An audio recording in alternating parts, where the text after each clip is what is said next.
शिवाय नमस्कार सगळ्यांना. मी कविता नेहरे आणि तुमचं सगळ्यांचं स्वागत आहे अन्नपूर्णा बाय कविता नेहरे या यूट्यूब चॅनलवर. आज आपण बनवणार आहोत एक नवीन रेसिपी. ही रेसिपीसाठी लागणारे साहित्य आहे आणि तर फ्रेंड्स, आज आपण बनवणार आहोत झणझणीत आणि टेस्टी कोकणी स्टाईल सुक्का बोंबील मसाला ग्रेव्ही.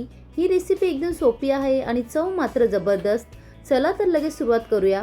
सर्वात प्रथम छान असे सुके बोंबील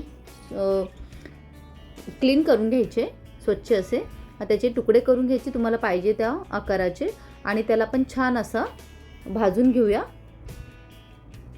हा बोंबील धुण्या अगोदर हलका भाजून घेतला की त्यामुळे त्याचा वास कमी होतो आणि टेस्ट खूप छान येते. त्याचा जो उग्र वास असतो तो निघून जातो. नक्की ह्याप्रमाणे ट्राय करा. आता हा बोंबील हलकासा रोस्ट करून घेऊया. रोस्ट झाला की त्याला आपण एका वाटीमध्ये काढून त्याच्यामध्ये बाजरीचे पीठ टाकूया किंवा चण्याचंही पीठ घालून तुम्ही पुन्हा पाण्यामध्ये मिक्स करून स्वच्छ धुवून बाजूला ठेवून द्या. याच्यात आपण बाजरीचे पीठ ॲड केले, तुम्ही बेसनही ॲड करू शकता. त्याला छान असं मिक्स करून त्यात पाणी ॲड करून छान असं क्लीन करून घ्यायचं आणि बाजूला ठेवून द्यावं. काही टिप्स सांगणार आहे, शेवटपर्यंत व्हिडिओ नक्की बघा. आणि हो, मी नेहमी बोलते जेवण बनवणे ही एक पोट भरण्याची गोष्ट नसून ती एक कला आहे आणि हीच कला तुम्ही सगळ्यांनी जपावी म्हणून मी घेऊन येते तुमच्यासाठी अगदी सोप्या पद्धतीत घरगुती सामग्रीमध्ये एक नवीन स्टाईलची रेसिपी. तर माझे व्हिडिओ शेवटपर्यंत नक्की बघा.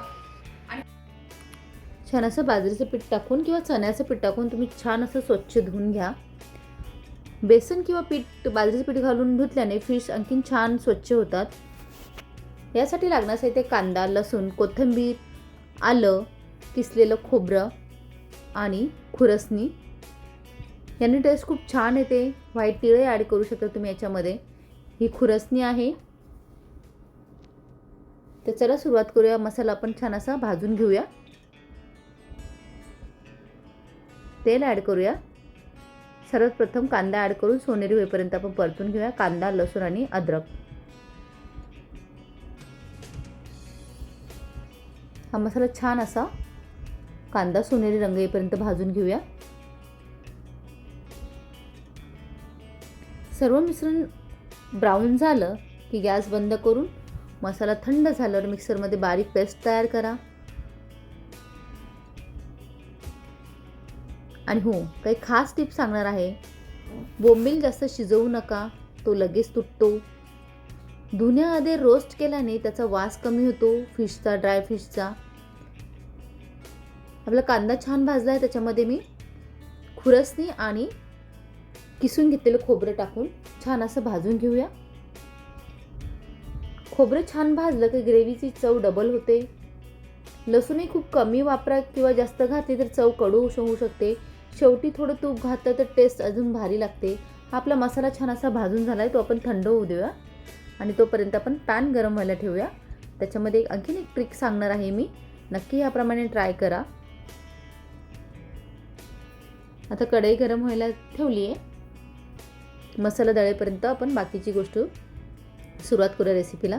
तेल गरम झालं का त्याच्यामध्ये धुतलेले स्वच्छ धुवून ठेवलेले बोंबील ॲड करूया आणि त्यात थोडीशी कोथिंबीर टाकून छान असं परतून घेऊया, जेणेकरून त्याला एक वेगळी क्रंचीनेस टेस्ट येते आणि खूप छान लागते. तुम्ही याच्यातच जस्ट अशी धुवून शॅलो फ्राय करून घ्या. त्याच्यावर थोडंसं मीठ, थोडंसं लाल तिखट टाकून, कोथिंबीर टाकून तुम्ही जस्ट सॉते करा. खूप छान लागतं असंही ते विदाऊट मसाला. नक्की ट्राय करा. छान असं तळून तुम्ही मुलांना खायला देऊ शकता. ज्यांना ड्रायफिश आवडते त्यांना एक स्नॅक्स म्हणून, स्टार्टर म्हणूनही तुम्ही खाऊ शकतात. खूप छान लागतं. नक्की ट्राय करा. छान आपले हे रोस्ट झाले आहे.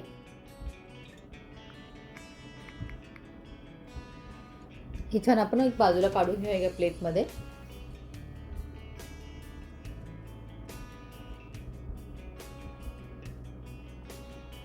मसाला आपण छान दळून घेतला आहे आणि त्याच तेलामध्ये आपण हे मसाले टाकूया घरगुती. लसूण टाकूया टेचून घेतलेला थोडासा, कोथिंबीर आणि हिरव्या मिरच्या, लसूण मी त्याचा ठेचा करून ठेवला होता तो टाकूया थोडासा.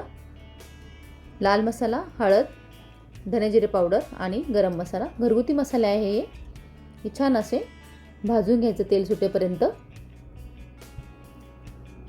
आणि यातच आपण मिक्सरमध्ये दळून घेतलेला मसाला आपला तोही छान तेल सुटेपर्यंत भाजून घ्यायचा.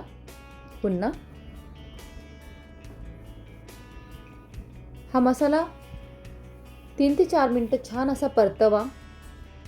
त्यात मग हळद, लाल तिखट जे आपण टाकलं आहे मीठ घालून छान असे उकळी येऊ द्यायची.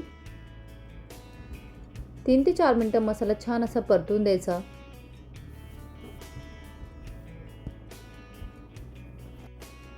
छान असा आपला मसाला परतला आहे. झाकण ठेवून तेल सुटेपर्यंत त्यालाही छान असं भाजून घेऊया. आणि मी साईडला गरम पाणी व्हायला ठेवलं होतं. मी कुठल्याही ग्रेव्हीमध्ये पाणी टाकताना पाणी गरम करूनच टाकते, जेणेकरून भाजीची टेस्ट ती तशीच राहते.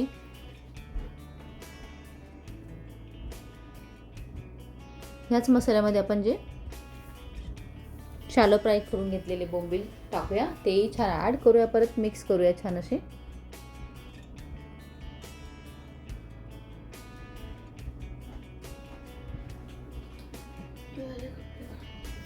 हे छान आपला मसाला हा भाजून झाला आहे.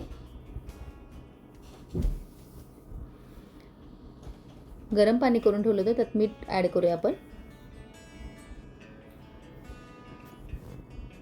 आणि हे गरम पाणी तुम्हाला थिकनेस ग्रेव्हीची जेवढी हवी असेल त्याप्रमाणे तुम्ही पाणी ॲड करा आणि उकळी येऊपर्यंत शिजवून द्या. उकळी आली की तुम्ही बोंबील नंतरही घालू शकता किंवा अगोदरही घातले तरी चालेल. आणि 5 मिनटं हलक्या हाताने शिजवा. जास्त ढवळू नका, नाही तर बोंबील तुटतात. आणि बोंबील जास्त शिजला तर तो लगेच तुटतो. म्हणून पाणी गरम टाकलं. आपला मसालाही छान भाजला आहे. उकळी आली की आपलं ही बोंबील सुक्का बोंबील मसाला ग्रेव्ही तयार झाली आहे. आणि ही ग्रेव्ही भाकरीसोबत, भातासोबत अप्रतिम अशी टेस्ट लागते. नक्की ट्राय करा. अशी आपली झणझणीत बोंबील मसाला ग्रेव्ही तयार आहे. तुम्ही नक्की ट्राय करा आणि कशी वाटली ती कमेंट्समध्ये नक्की सांगा. आणि फिश टाकल्यानंतर जास्त हलवू नका. बोंबील खूप नाजूक असतात, त्यामुळे हलका हातानेच शिजवा. फोडणीचं सिक्रेट आहे शेवटी लसूण कढीपत्ता फोडणी घातली तर चव नेक्स्ट लेवल येते.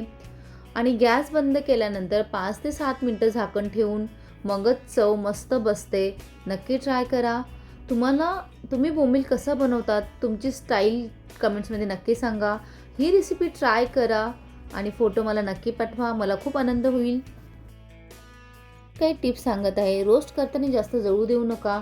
बोंबील फक्त हलक्या हाताने भाजायचा. जास्त भाजला तर कडू लागतो. गरम पाण्याने धुवा. थंड पाण्याऐवजी कोमट पाणी धुतल्यास वास अजून कमी होतो, उग्र वास येत नाही. बेसन घालून किंवा बाजरीचे पीठ घालून धुतल्याने चिकटपणा आणि स्मेल दोन्ही कमी होतात. मसाला व्यवस्थित परता. मसाल्यामधून तेल सुटायला लागलं की समजा ग्रेव्ही रेडी होण्याच्या जवळ आली आहे. थोड्या आंबटपणासाठी शेवटी तुम्ही कोकम घालू शकतात. रंग आणि टेस्टसाठी थोडं लाल काश्मीरी तिखट घातलं तर ग्रेव्हीचा छान रंग येतो. ऑप्शनल आहे. ही काळी ग्रेव्ही खूप छान लागते काळ्या मसाल्यामध्येही. जाडसर ग्रेव्ही हवी असेल तर नारळ जास्त घाला आणि पाणी कमी ठेवा. तर फ्रेंड्स, हा व्हिडिओ आवडल्यास लाईक करा, शेअर करा. नवीन असाल तर सबस्क्राईब करायला विसरू नका आणि बेल आयकॉनवरती प्रेस करा. माझी नवीन रेसिपी अपलोड झाल्यास तुम्हाला नोटिफिकेशन लगेच येईल. आणि तुमचा असाच प्रोत्साहन राहू द्या, जेणेकरून मला नवीन रेसिपी बनवण्यासाठी एक प्रेरणा मिळते. पुन्हा भेटूया एक नवीन रेसिपीसाठी. तोपर्यंत धन्यवाद.